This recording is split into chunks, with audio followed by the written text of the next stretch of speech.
Crônicas do Amanhecer. Por Feijão Centro Espírita Allan Kardec de Balneário Gaivota. 8 de dezembro de 2019.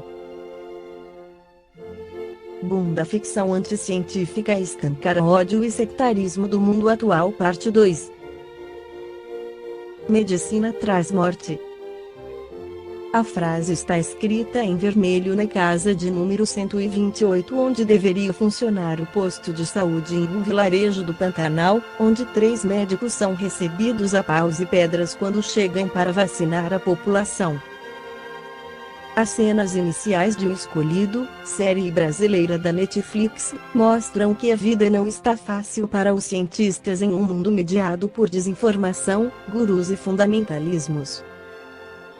Na série, um líder que se diz enviado de Deus tenta a todo custo, inclusive os meios mais violentos, evitar que a sua comunidade tenha contato com os valores do mundo exterior. Quem zapeia pela Netflix pode encontrar produções similares, como Mindhunter, Wild Country, em breve, Clube dos Canibais, filme brasileiro que estreia em outubro sobre uma dupla de ricaços que devora os próprios funcionários. No cinema o sangue espirra na tela em filmes como Era Uma Vez em Hollywood e Midsommar. Seria uma epidemia. Diferentemente de produções contemporâneas com pegada futurista, que desenham um amanhã sombrio a partir de elementos tecnológicos já existentes ou a caminho, o passado nebuloso é a marca de filmes e séries que conseguiram discutir o nó civilizatório da segunda década do século XXI com a chave do suspense e do terror. Se séries aclamadas como Black Mirror e Years, e filmes como Bacurau e Divino Amor, flertam com a ficção científica para falar de nosso tempo, essas produções com DNA macabro jogam luz a uma realidade obscura por um outro olhar, o de uma espécie de ficção anticientífica ou realidade anticientífica, no caso dos documentários. Nelas o pacto civilizatório está esgarçado, e a violência é a resposta antinatural de enfrentamento em um mundo que já não é mediada pelas instituições, pela norma constitucional, pela prática democrática. O resultado é um estado permanente de paranoia e loucura, vendo inimigos por todos os lados. E sangue, claro. Muito sangue. Nada diz mais sobre o mundo atual do que o encanto produzido por líderes, seitas e símbolos do passado, como os que proliferam em Midsommar, sobre o envolvimento de turistas americanos em um ritual macabro na Suécia que remete ao século XII. Autor de um estudo intitulado Cultura das Séries Forma, Contexto e Consumo de Ficção Seriada na Contemporaneidade, Barreto Silva cita Charles Manson e Maana Diciela, a fanática adoradora do líder Bhagwan Sri Rajneesh, o osso, em Wild Country como exemplos reais desse terror fascinante. Estamos, sim, vivendo uma era de desinformação, ligada a um anticientificismo vulgar e ao apego a lógicas discursivas binárias que buscam oferecer segurança ao desamparo e verdades a um mundo destituído de grandes narrativas totalizantes. A televisão e o cinema se ocupam disso claramente. Tivemos, no mesmo ano no Brasil, filmes como Divino Amor, Bacurau e No Coração do Mundo, que representam um país recortado pela insegurança e pela violência, em chaves bem diferentes. As plataformas de vídeos on demand querem estar conectadas com o presente.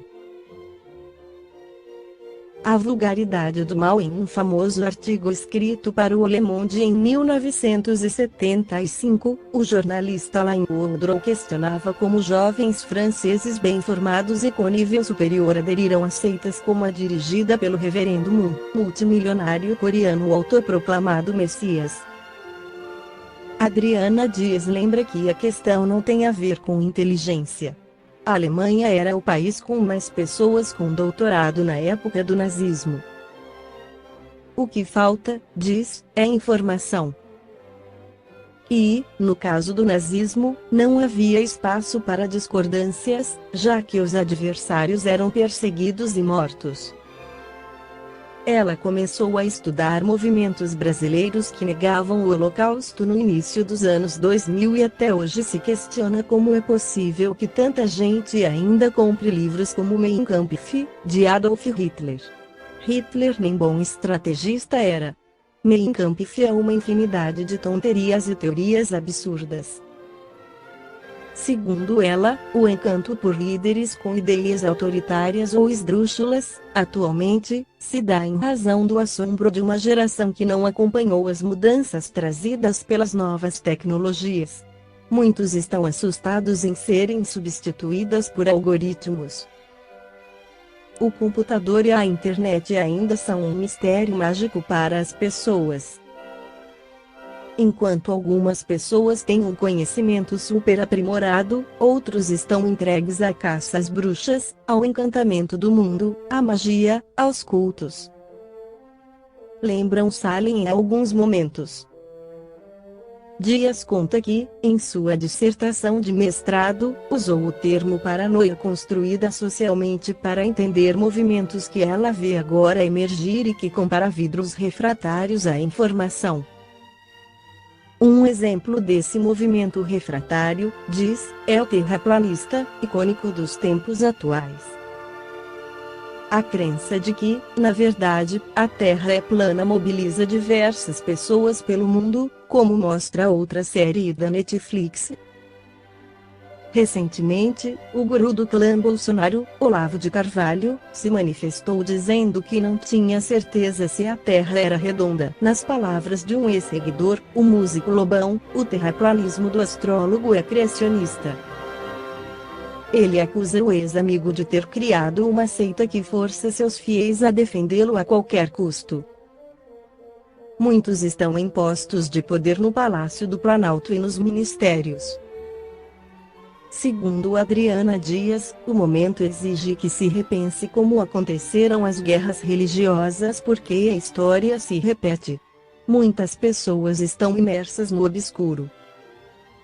Em A Pedagogia Espírita e os Massacres pelo Brasil e pelo Mundo, Dora Encontri esclarece que sua mais engajada militância na vida tem sido a ideia de uma pedagogia espírita, que não é uma proposta de pedagogia doutrinante e sectária do espiritismo. Ao invés, trabalhamos com a interreligiosidade e o pluralismo. Essa corrente é herdeira de grandes educadores como Comenius, Roussel, Pestalozzi e do próprio Rivail Kardec, que foi discípulo de Pestalozzi e pedagogo durante 30 anos na França. É prima irmã de pedagogias como a de Montessori, Freinet, Paulo Freire e outros. É uma proposta emancipatória, que pretende renovar a educação pelo mais fundo de si mesma, levando em conta seu contexto e sua interação social. Diz Dora Encontri, qualquer um desses grandes educadores citados acima, poderia dar boas respostas para questões pedagógicas, sociais e existenciais que enfrentamos no mundo contemporâneo. Um mundo esvaziado de sentido, violento e desumanizado. Quando nos defrontamos com as tragédias ocorridas nessa semana, no Brasil e na Nova Zelândia, precisamos recorrer à filosofia, à psicanálise, à espiritualidade, para acharmos algumas causas, que são muitas, complexas e entrelaçadas, e pensarmos possibilidades de prevenção, e não nos desesperarmos totalmente da humanidade. Sim, na superfície aqui no Brasil, temos o presidente eleito, apontando arminhas com crianças, estimulando a violência e propondo o armamento da população. Isso é grave e agrava a situação. Mas está longe de ser a causa profunda. Aliás, justamente devemos nos perguntar por que uma tal pessoa, que tanta apologia faz da violência e da tortura, atraiu tantos jovens e adolescentes, que aderiram ao seu discurso. As mesmas obscuridades profundas do inconsciente das massas que levam a se identificar com tais personagens, não só a do presidente eleito, mas de seu guru e de seu entorno familiar e político, são as que levam o menino a sair atirando contra crianças e professores. Todos temos o nosso lado sombrio. Para a visão reencarnacionista, certamente já participamos de crimes, guerras, massacres, basta ver a história humana. Se nós somos os que fizemos essa história milênios, séculos, décadas atrás, então trazemos toda essa violência em nós. Mas mesmo que não aceitemos a ideia da reencarnação, nosso inconsciente, formado pelo atavismo da espécie e pelos recalques da infância, também tem pulsões destrutivas, como bem percebeu Freud, e que, se não forem sublimadas, podem estourar a qualquer momento, seja no indivíduo, seja nas massas. O processo civilizatório é justamente aquele que trabalha, transforma, educa e sublima essas pulsões, sejam elas de outras vidas ou não. O que se dá é que de tempos em tempos na história humana, esgarçamos o verniz da cultura e há um estímulo geral para os monstros virem à tona. Quem recebeu uma educação amorosa, quem teve condições sociais de se firmar como um sujeito autônomo, com boa autoestima, quem teve acesso ao melhor que há da cultura humana, terá mais recursos para se manter no nível da humanidade e não escorregar para a brutalidade.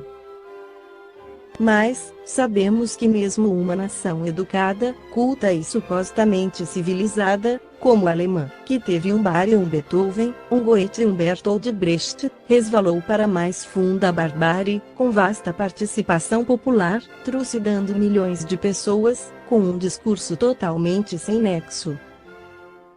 Eu que vivi na Alemanha, por 3 vezes, sempre tive essa perplexidade diante do nazismo e agora sou obrigada a enxergar a barbárie ressurgir entre o meu próprio povo. Aí é que entram minhas reflexões pedagógicas, aliás, iluminadas pelos estudos que tenho do assunto, mas também pela própria experiência de ter vivido a escola, na Alemanha. A educação teria de ser um processo de desenvolvimento pleno, acolhedor. Todos precisariam de amor inteiro na infância. Winnicott já estudou o quanto a privação afetiva nos primeiros anos da criança causa buracos internos, que levam à loucura e à delinquência. Esse amor necessário não é algo abstrato, é comida, teto, roupa, ambiente saudável. Mas também é toque, colo, carinho, aconchego, escuta, presença protetora e confiável do adulto. Mais adiante, a criança deveria ser educada não apenas considerando-se seu desenvolvimento cognitivo. E já isso é muito mal feito mesmo nas melhores escolas, imagine-se na sucateada escola pública brasileira. Por que mal feito?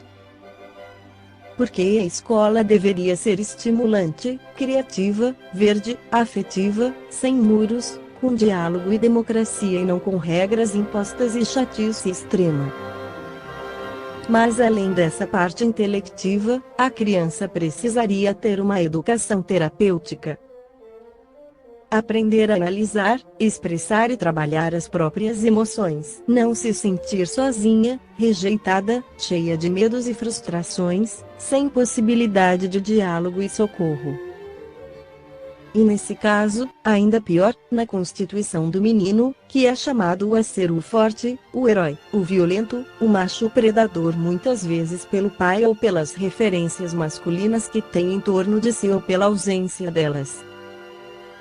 Mesmo quando a educação atinge parâmetros de civilização e cultura refinadas, como foi o caso da Alemanha e como é o caso de nossas elites brasileiras, será mesmo, a ausência de um trabalho com as emoções e com a afetividade, pode deflagrar a abertura para o sombrio que há em nós.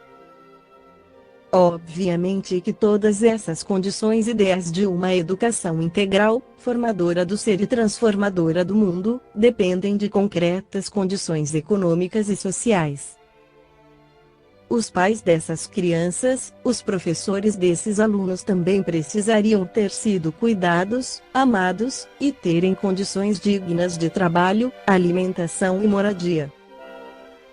Então, tudo se conecta nas causas dessas tragédias: a estrutura capitalista desigual e injusta, a falta de perspectivas, de sentido existencial, a sociedade que só oferece a possibilidade de consumo como compensação do vazio, mas essa possibilidade não chega às periferias do mundo, a falta de tempo e espaço para cuidar do outro, da criança, do velho, do amigo, porque o trabalho é extenuante, a sobrevivência é indigna e não mencionei aqui a indústria de armas, que se alimenta da morte, lucra com isso e não tem nenhum interesse em promover a paz.